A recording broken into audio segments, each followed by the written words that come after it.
আপনারাও নিশ্চয়ই সমস্ত পশ্চিমবাংলার মানুষ আমাদের মতোই মর্মাহত এবং বিচলিত।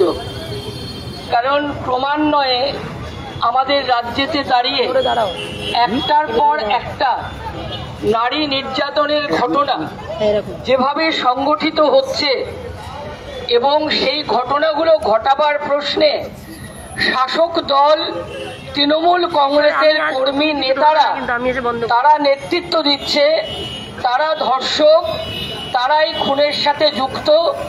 ফলে গোটা পশ্চিমবাংলায় আইন শৃঙ্খলা, মেয়েদের অধিকার, মর্যাদা, সম্মানের ক্ষেত্রে এক ভয়ঙ্কর অরাজকতা তৈরি হয়েছে।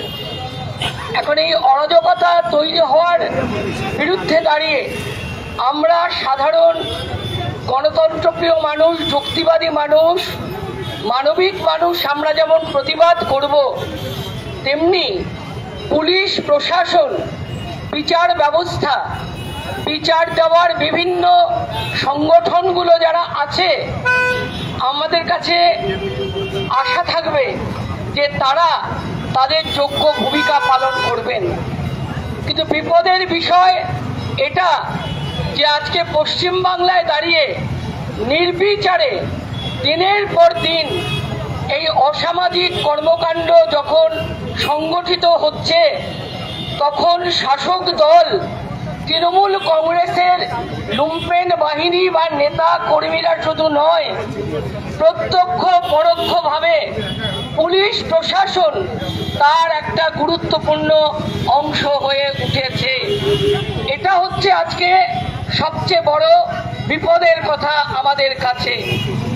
এবং শুধু নারী নির্যাতন, ধর্ষণ, খুন এই অপরাধগুলোকে ধামাচাপা দেওয়ার জন্য নয়, 2011 সন থেকে পশ্চিম বাংলায় দাঁড়িয়ে শাসক দল তৃণমূল কংগ্রেস গণতন্ত্রের ওপরে আক্রমণ, বিরোধীদের ওপরে আক্রমণ, নির্বাচনকে প্রহসনে পরিণত করা, মানুষকে মারা, লুটপাট করা, তোলাবাজি করা, কাটমানি খাওয়া, লোকের বাড়ি প্রমোটিং করতে গেলে পয়সা নেওয়া, সাপ্লায়ারদের পয়সা নেওয়া, চাকরি দিতে গেলে পরে কোটি কোটি টাকা চুরি করা, উন্নয়নের কাজ থেকে কাটমানি খাওয়া, এই সমস্ত কাজের ক্ষেত্রে দাঁড়িয়ে পশ্চিম বাংলায় পুলিশ প্রশাসন তৃণমূলের দোসর হিসেবে তৈরি হয়েছে। ফলে এই বাংলায় সে সংবিধানই বলুন আর ন্যায় সংহিতাই বলুন, যাই বিচারের ব্যবস্থা থাকুক না কেন, যে প্রশাসন প্রাথমিকভাবে এর জন্য এফআইআর গ্রহণ করবে, ডায়েরি গ্রহণ করবে, অপরাধীদেরকে অ্যারেস্ট করবে, কেস তৈরি করবে, সেখানে বিসমিল্লাহ গলত থেকে যাচ্ছে। কারণ তারা সবটাই শাসক শ্রেণীর অঙ্গুলি সংকেতে চলছে। আমরা এ কথা সেদিনই বলেছিলাম যেদিন ভবানীপুরেতে দাঁড়িয়ে মাস্তানরা মাস্তানি করার পর অ্যারেস্ট হয়েছিল, আর রাজ্যের মুখ্যমন্ত্রী সেই গুন্ডাদেরকে ছাড়াবার জন্য ভবানীপুর থানায় নিজের সশরীরে গিয়েছিলেন। আর পুলিশ তার সমস্ত ফাইলপত্র গুটিয়ে টেবিলের তলায় যখন লুকিয়ে বসেছিল, তখনই আমরা বুঝেছিলাম পশ্চিম বাংলার প্রশাসনে এক গভীর অশনি সংকেত দেখা দিচ্ছে।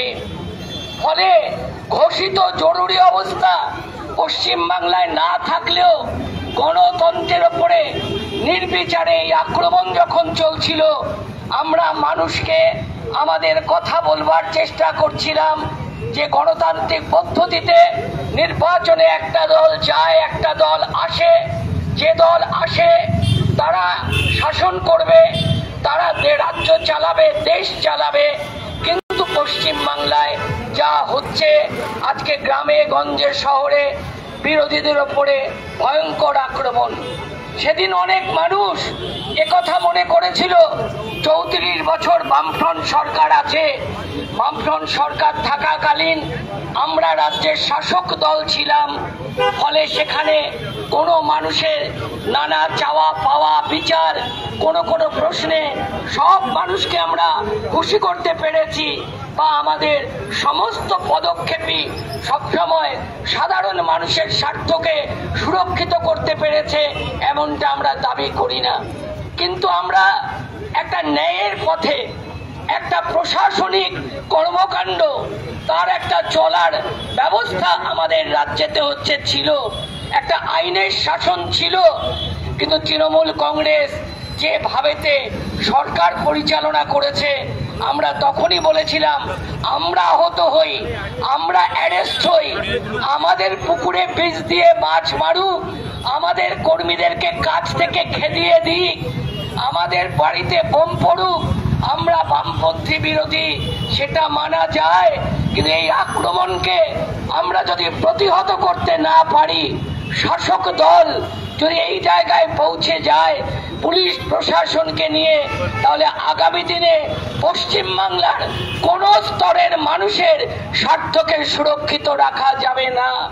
আজকে নিশ্চয়ই গোটা রাজ্যের মানুষ অনুভব করতে পারছেন সমস্ত ক্ষেত্রে দাঁড়িয়ে এই আক্রমণ সংগঠিত হচ্ছে।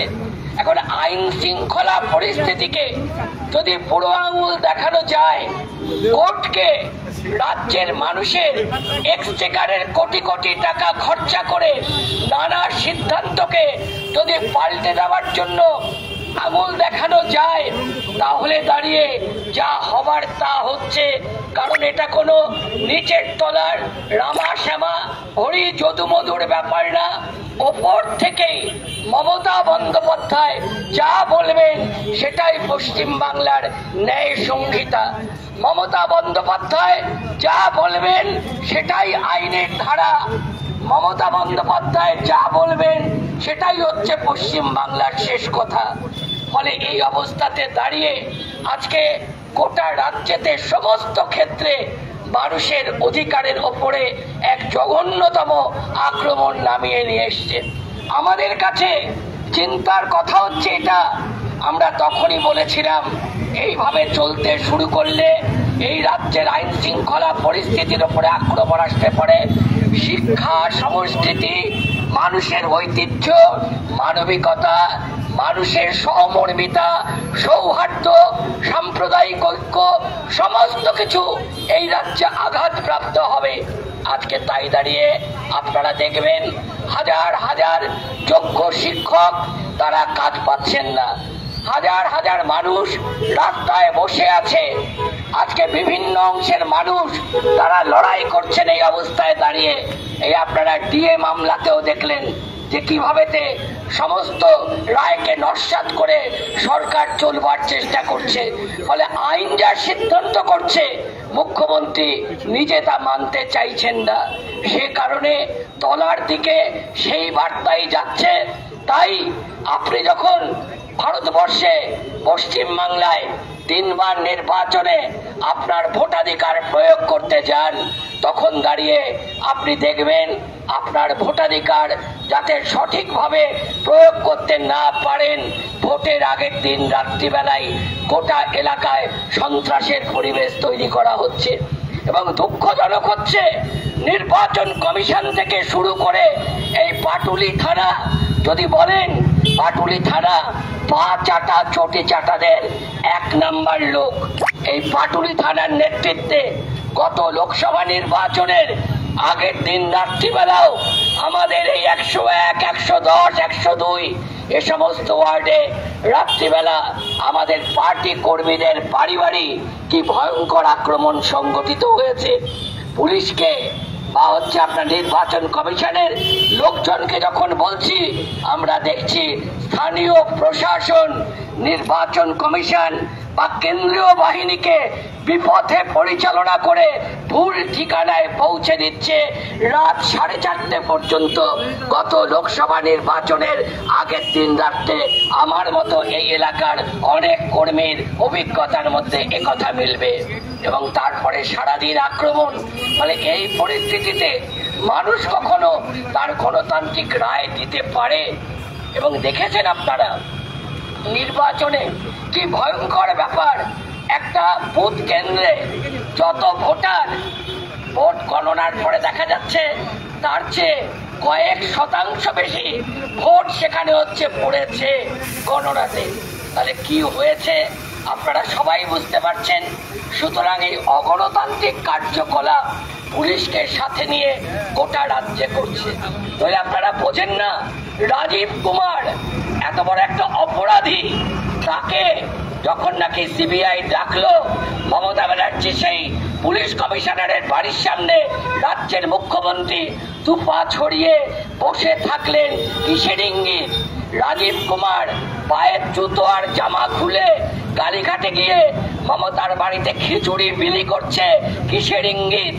কালকে জগন্নাথের রথ টানার জন্য দীঘাতে কত পুলিশকে মোতায়েন করেছে সেখানে দাঁড়িয়ে, আবার যারা রথ টেনেছে ডিএর পয়সা দেয় না, মাস্টারদের পয়সা দেয় না, আইসিডিএস এর প্রকল্পের কর্মীদের ভালো ড্রেস দেয় না, রান্না যারা করে তাদের পয়সা দেয় না, রথ টানার লোকদের তিনি ঘুষ করে 5,000 টাকা করে হচ্ছে দিয়েছে, কার টাকা কে কাকে বিলোচ্ছে। ফলে একটা বিলোবার রাজনীতি, একটা উপঢৌকনের রাজনীতি, হাতে কিছু কাঁচা টাকা গুজে দেওয়ার এই অর্থনীতি, এই দিয়ে আজকে পশ্চিম বাংলায় এই তৃণমূল সরকারটা চলবার চেষ্টা করছে। কারখানা নেই, শিল্প নেই, কাজের কোনো কর্মসংস্থানের ব্যবস্থা নেই, ন্যায্য চাকরির ব্যবস্থা নেই, গরিব মানুষের আবাস যোজনা নেই, 3 বছর ধরে 100 দিনের কর্মসংস্থান প্রকল্প এই রাজ্যেতে চুরির কারণে বন্ধ হয়ে আছে। মানুষ খেটে খাবে এই অবস্থা আজকে নেই। ফলে ওই কিছু সিভিলের আপনার পুলিশ নিয়োগ করা, আর কিছু পেড়া, আর কিছু অস্থায়ী কর্মচারী, আর লক্ষ্মীশ্রী কন্যাশ্রীর মতো অনুদান দিয়ে বছরের পর বছর বৈতরণী পার হওয়ার হচ্ছে চেষ্টা করছে। সেই বৈতরণীয় যখন হালকা হচ্ছে এবং যখন গোটা ভারতবর্ষে বিজেপির প্রসাদের কারণে ধর্ম রাজনীতির একটা প্রধান বিষয় হয়েছে, তখন প্রতিযোগিতামূলক সাম্প্রদায়িকতাতে এই রাজ্যের মুখ্যমন্ত্রীও এগিয়ে থাকছেন। ফলে তিনি প্রশাসনিক কাজ, ফলে তিনি রাজ্যের উন্নয়নের কাজ করা অপেক্ষা আমরা দেখছি পূজা পার্বণ, মেলা খেলা, রথ টানা এইসব কাজে ব্যস্ত থেকে মানুষের মধ্যে ধর্ম নিয়ে সুড়সুড়ি দিয়ে সমস্ত সমস্যাকে আড়াল করবার চেষ্টা করছেন। এই স্বাভাবিক পরিণতি হিসাবে সমাজে বেকার বাড়ছে, সমাজের ভেতরে একটা ভয়ঙ্কর বিশৃঙ্খলা বাড়ছে, অরাজকতা বাড়ছে, আর তার পরিণতিতে দাঁড়িয়ে গরিব পরিবারগুলো আজকে এই অবস্থার বলি হচ্ছে। আজকে পশ্চিম বাংলার 8,500 সরকারি স্কুল বন্ধ হয়ে গেছে। আজকে এই অবস্থায় দাঁড়িয়ে পরিবারগুলো আমাদের পরিযায়ী শ্রমিকে রূপান্তরিত হয়েছে। এই যে আপনারা তামান্নার জন্য আজকে এখানে প্রতিবাদ করতে এসছেন, না তামান্নার বাবার অনেক দিন শোক করবার কোনো সময় নেই মোলান্তি গ্রামে বসে, কারণ উড়িষ্যাতে কোথাও তাকে চলে যেতে হবে পরিবারের বাকি মানুষের অন্য সংস্থানের জন্য, কারণ তিনি একজন পরিযায়ী শ্রমিক। এবং এই আক্রমণ সবচেয়ে বেশি সংগঠিত হচ্ছে মেয়েদের ওপরেতে দাঁড়িয়ে, এবং রাজনৈতিক কারণেও, জিঘিগাংসার কারণেও, শুধুমাত্র সামাজিক অবক্ষয় না, আজকে মেয়েদেরকে ব্যবহার করা হচ্ছে। আপনারা দেখেছিলেন গত লোকসভা নির্বাচনে বসিরহাটেতে দাঁড়িয়ে শাহজাহান সাহেব রাত্রিবেলা পিঠে তৈরি করবার জন্য মেয়েদেরকে ডেকে পাঠাচ্ছেন। তখন ভোটের বাজার, অমিত শাহ একবার প্লেন থেকে নামেন তো মোদি ওঠেন, মোদি ওঠেন তো অমিত শাহ নামেন। ফলে বসিরহাটের মুসলমান অধ্যুষিত ওই সিটটাতে কিভাবে হচ্ছে এই ঘটনাকে নিয়ে দাগ ফেলা যায় তার প্রচেষ্টা। অথচ আমরা দেখছি, আমরা তো এই বিজেপিকে চিনি, আশ্রয় তুন্নাও, ধর্ষকদের গলায় মালা পরিয়ে দেওয়া, আমরা তো দেখেছি এদেরকে। আমরা তো গুজরাটের দাঙ্গায় কি ভূমিকা নিয়েছে বিজেপি দেখেছি। সুতরাং অভয়া যখন খুন হলো, অভয়ার মা বাবা যখন অমিত শাহর সঙ্গে দেখা করতে চাইলেন, সিবিআই কেন্দ্রীয় সংস্থা তদন্ত করছে, রাজ্যের স্বরাষ্ট্রমন্ত্রীর 5 মিনিট সময় হলো না তার সাথে দেখা করার। ফলে পশ্চিম বাংলায় আসলে বিজেপি এবং তৃণমূল কংগ্রেস এই 2-2 4 হয়ে গেছে, তারা একত্রিত ভাবে চলছে। এই অরাজকতার অবস্থাটা যদি থাকে, মানুষ তাহলে এটা নিয়ে ব্যস্ত হবে, রুটি রুজির লড়াই হচ্ছে, করতে পারবেন না। নইলে ভাবতে পারেন ভোট হয়ে গেছে, একটা উপনির্বাচন, এই নির্বাচনে এই ভোট কোনো সরকারে যাওয়ার নির্ণায়ক ভোট নয়। জিতেছে তৃণমূল কংগ্রেস, দ্বিতীয় হয়েছে বিজেপি, বাম কংগ্রেস তৃতীয় হয়েছে। কোনো প্রয়োজন ছিল কি? না। কেউ খুন হলেই আমরা খুশি না, বিজেপিও খুন হলেও খুশি না আমরা। কোনো মানুষই খুন হোক, অত্যাচারিত হোক, আমরা খুশি না। কিন্তু মিছিল তৃণমূল কংগ্রেসের মাস্তানরা চালাতে চালাতে বলছে হোসেনের মেয়েটাকে সাপড়ে দে। আপনারা যারা দেখেছেন মিডিয়াতে, মূল রাস্তা থেকে হোসেনের বাড়ি বেশ কিছুটা দূর, একটা বোমা এমনি ছুড়লে পড়া হয় না। ওই বাড়িতে গিয়ে বাড়ির উঠোনে ফুটফুটে 10 বছরের দাঁড়িয়ে থাকা মেয়েটাকে ভয়ঙ্কর ভাবে বোমা ছুড়ে খুন করে দিল। তারপরে দাঁড়িয়ে দিদি জয় জগন্নাথ করে রথের চাকা টানছেন, আর তার লোকেরা যাচ্ছে টাকা নিয়ে তার এগুলো মুছবার জন্য। আজকে ল কলেজের এটা প্রকাশিত হয়ে গেছে বলে আমি আপনাদের বলছি, আপনারা যান দীনবন্ধু অ্যান্ড্রুজ কলেজে, আপনারা যান কে দাস কলেজ অফ কমার্সে। ভর্তির ব্যবস্থা থেকে শুরু করে এখানে সমস্ত ক্ষেত্রে এই ধরনের অরাজকতা হচ্ছে, চলে। সাতটায়কে পাটুলি থানার পুলিশ প্রশাসনের একটা অংশ, আমি সব পুলিশ ভাইদের কথা বলছি না, কিন্তু আপনাদের মাথা সহ একটা অংশ এই অপরাধগুলোকে সাহায্য করেন। তাই সাহায্য করেন বলেই তারা জানে আমরা যাই করি না কেন মাথার উপরে দিদির আশীর্বাদের হাত আছে। আজকে তো এখানকার ঘটনা নয়, আমরা পাটুলি থানায় কেন এসেছি, আমাদের পিঠ দেওয়ালে ঠেকে গেছে। আজকে এই ঘটনা কালকে আমার ঘরে হতে পারে। কি ভয়ঙ্কর ঘটনা! আপনারা ভাবুন, একজন রেপ করছে, দুজন দাঁড়িয়ে পাহারা দিচ্ছে তৃণমূল কংগ্রেসের। ও এখন 1 নাম্বার না 2 নাম্বার আমি জানি না, অভিষেক বন্দ্যোপাধ্যায় তার সঙ্গে ছবি, ফিরহাদ হাকিমের সঙ্গে ছবি, চন্দ্রিমা ভট্টাচার্যের সঙ্গে ছবি। এখন তারা দায় খালাস করে দিয়ে বলছে ও তৃণমূলের তেমন কোনো কেউ কিছু হতে ছিল না। কি ছিল না ছিল জানি না। একটা ল কলেজ যেখানে আইন শেখানো হয়, যেখানে আইনের শিক্ষা দেওয়া হয়, সেখানে সিকিউরিটি গার্ডকে বের করে দিয়ে তার ঘরের মধ্যে তাদের দলের মেয়েকেই এই নৃশংসভাবে ধর্ষণ করে ওই মেয়েটা প্রায় মরে যাচ্ছিল, এই অবস্থা হয়েছে। আপনারা যদি FIR দেখেন, কোনো রাম নেই। আর আমি জানি না কার নির্দেশে মেয়েটি এইরকম FIR করেছে। 3 জন ধরা পড়েছে, কিন্তু ধরা পড়াটাই তো শেষ কথা না। আমরা তো অভয়াকাণ্ডে ধরা পড়া দেখেছি, আমরা তো অভয়াকাণ্ডে কত কথা দেখেছি।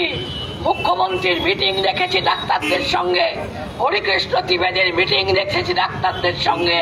তারপরে শূন্য কুম্ভের ঢক্কা নিনাদের মতো একটা মাতাল কি একটা শিখে পাইয়ে সে তাকে হচ্ছে আজকে দোষী সাব্যস্ত করে টের পাচ্ছে, চালাচ্ছে। ফলে আজকে পশ্চিম বাংলায়, এবং পশ্চিম বাংলা কেন আমি বলবো RSS এর আনুকূল্যে, বিজেপির সহযোগিতায় আজকে পশ্চিম বাংলা এবং গোটা দেশে আইনের শাসন প্রহসনে হচ্ছে, পরিণত হয়েছে। টিভির পর্দাতে দাঁড়িয়ে টকশোতে বড় বড় ভাষণটাই হচ্ছে বড় কথা না।